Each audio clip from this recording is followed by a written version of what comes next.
મુરલીના મધુર સ્વરથી ભક્તોના હૃદયને સ્પર્શ કરનાર, રાસ રચયિતા, ભક્ત વત્સલ અને કરુણાના સાગર એવા ભગવાન શ્રી કૃષ્ણ અને તેમની અનંત શક્તિ સ્વરૂપા દેવી રાધાજી, જેઓનું નામ લેવાથી જ મનમાં ભક્તિનો પ્રકાશ પ્રગટે છે.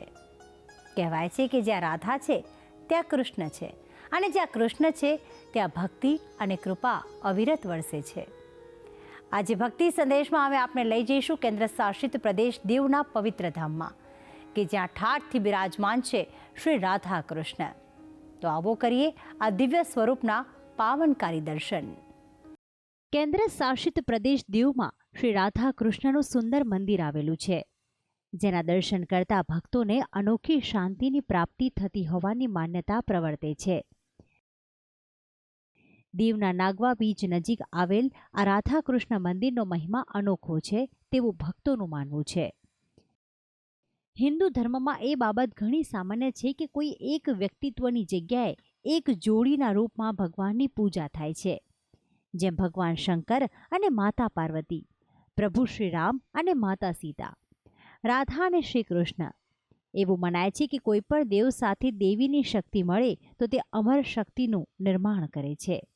તેથી જ તો સ્વયં દેવોને પણ શક્તિ સ્વરૂપાની કૃપાની જરૂર અનેક જગ્યાએ પડી છે. જેમ ભગવાન શંકર માતા પાર્વતી વગર અધૂરા છે, પ્રભુ શ્રી રામ માતા સીતા વગર અધૂરા છે, તેમજ ભગવાન શ્રી કૃષ્ણ રાધા વગર અધૂરા જ ગણાય છે. ગુજરાતમાં અનેક મંદિરો શ્રી કૃષ્ણના સ્થિત છે, પરંતુ તેમાં દેવી રાધાની હાજરી અચૂક જોવા મળે છે.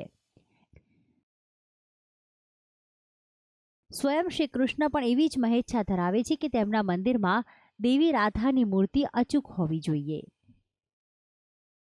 દીવના નાગવા બીચ નજીક આવેલ આ મંદિર એક સુંદર પર્યટન સ્થળ તો છે જ, પરંતુ અહીં શ્રી રાધા કૃષ્ણની સુંદર મૂર્તિ અને ભક્તોના મનમાં રહેલ પ્રભુ પ્રત્યેની અપાર આસ્થાના કારણે આ મંદિર આસ્થા સ્થળોમાં સ્થાન પામ્યું છે. આ મંદિરનું નિર્માણ હજી કેટલાક દાયકાઓ પહેલા જ થયું છે, પરંતુ અહીં મંદિરમાં સ્થાપિત સુંદર રાધા કૃષ્ણની મૂર્તિને નિહાળવા અને તેના દર્શન કરવા દૂર દૂરથી ભક્તો અહીં આવતા હોય છે, અને દૂર દૂર સુધી આ મંદિરની ખ્યાતિ પહોંચી હોવાનું જાણવા મળેલ છે. અહીંયા દર્શન કરવા માટે આજુબાજુના બધા વાડી વિસ્તારોમાં 25-30 ગામના માણસો આવે છે, અને એની મનની જે કાંઈ મનોકામના હોય, જે કાંઈ શ્રદ્ધા હોય એ બાધા રાખી બધી પૂરી થાય છે. અને માણસોનું આસ્થાનું પ્રતીક છે. ને એટલા વર્ષે માણસો કોઈ પણ સારા નશા કોઈ પણ કામ કરે તો પહેલાં ભગવાનને યાદ કરે અને પછી આગળ વધે છે. મંદિરના વિશાળ પરિસરમાં શ્રી રાધા કૃષ્ણના સુંદર ગર્ભગૃહનું નિર્માણ કરાયું છે, અને ગર્ભગૃહમાં નિર્મિત શ્રી રાધા કૃષ્ણની સુંદર મૂર્તિના દર્શન કરીને ભક્તો ભાવ વિભોર થઈ જાય છે. શ્યામવર્ણી શ્રી કૃષ્ણ, હાથમાં ધારણ કરેલી સુંદર વાસણી, માથે પહેરેલ રાજબી મુગટ અને પગે પિતાંબર અહીં શ્રી કૃષ્ણને શોભે છે.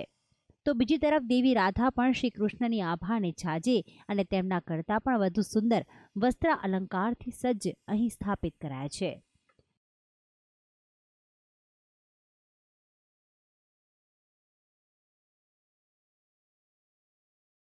અહીં મંદિર પરિસરમાં અન્ય દેવી દેવતાઓની મૂર્તિ પણ સ્થાપિત કરાઈ છે.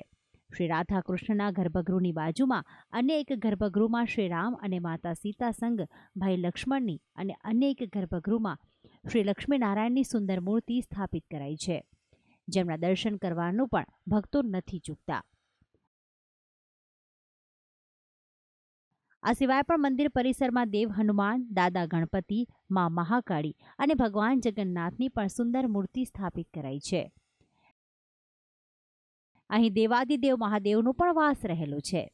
મંદિરના એક ભાગમાં સુંદર શિવલિંગની સ્થાપના કરાઈ છે, કે જ્યાં ભક્તો શ્રી રાધા કૃષ્ણની સાથે સદાશિવના પણ આશીષ મેળવે છે. અહીં ભીમકુંડની પણ હયાતી જોવા મળે છે.